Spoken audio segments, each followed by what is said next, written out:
সব কিছুতে এক ধাপ এগিয়ে থাকা যায়। লাইফের কোনো মানে অবস্ট্যাকেল যেগুলো হয়তো সাংসারিক লাইফে আমরা ফিল করি, জিনিসটা কিন্তু সেখানেও শেখায়, সেখানেও শেখায়। আর শিক্ষক দিবস হিসাবে শিক্ষককে বলা, এইটার থেকেও বেশি তাৎপর্য আমি মনে করি ডেইলি লাইফের প্রত্যেক জিনিস থেকে শেখা। সেই বইয়ের বাক্য হয়ে গেল, ওই জন্য বলতে চাইছিলাম না। সেটা হচ্ছে প্রতিনিয়ত একটু চোখ খোলা রেখে আমরা যদি চলি, আশেপাশে যাদের স্ট্রাগেলগুলো দেখতে পাচ্ছি, সেই স্ট্রাগেলগুলোকে কেউ কিভাবে ট্যাকেল করছে। ধরা যাক ট্রেনে করে আমি যাচ্ছি, ট্রেনে ওঠার পথে একটা লোক কিভাবে ভিড় ঠেলে সামনে উঠবে, এই জিনিসটা দেখে তার মানে একটা প্রতিদ্বন্দ্বিতা করার সাহস বা শক্তিকে মর্যাদা দেওয়ার যে প্রবণতা, এই ছোট ছোট বিষয়।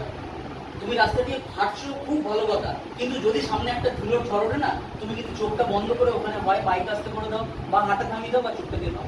তার মানে একটা বালির কণা তোমাকে থামিয়ে দিতে পারে, থেমে যাওয়াটা এতটাই ন্যাচারাল।